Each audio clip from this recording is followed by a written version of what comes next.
പണ്ട് നമ്മുടെ അമ്മച്ചിമാരെ ഞങ്ങളൊക്കെ പിടിയിരി കൊണ്ടുപോയവരാ. അരി അടപ്പയിടും മുമ്പ് ഒരു പിടി അരി മാറ്റിയിടും.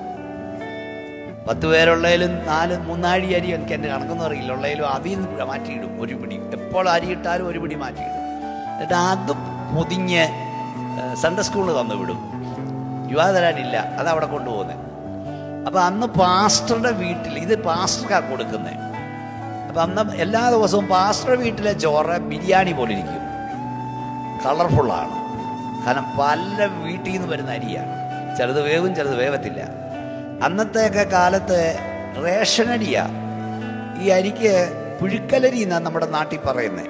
പുഴുക്കലരി, റേഷൻ പുഴുക്കലരി. അതിന് പുഴുക്കലരിക്ക് ഞാൻ കൊടുക്കുന്ന ഡെഫിനിഷനുണ്ട്: പുഴു പ്ലസ് കല്ല് പ്ലസ് അരി, പുഴുക്കല്ലരി.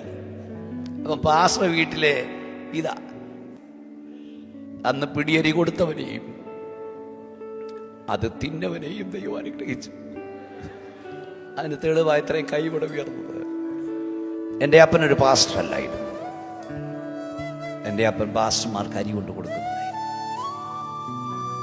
2 കിലോ അരി വാങ്ങിയാൽ 1 കിലോ അരി ഞങ്ങളുടെ പാസ്റ്റർക്ക്. അന്ന് പട്ടിണിയുടെ വേളയ്ക്ക് 2 കിലോ കപ്പ വാങ്ങിയാൽ 1 കിലോ കപ്പ ഞങ്ങളുടെ പാസ്റ്റർക്ക്. ഞാൻ പറഞ്ഞ സാരം എൻ്റെ അപ്പൻ ദൈവത്തോട് കാണിച്ച ദൈവം നീതി, സ്നേഹം ദൈവം മറന്നില്ല. തമ്പുരാനെ ഓടിച്ചിട്ട് തീറ്റ.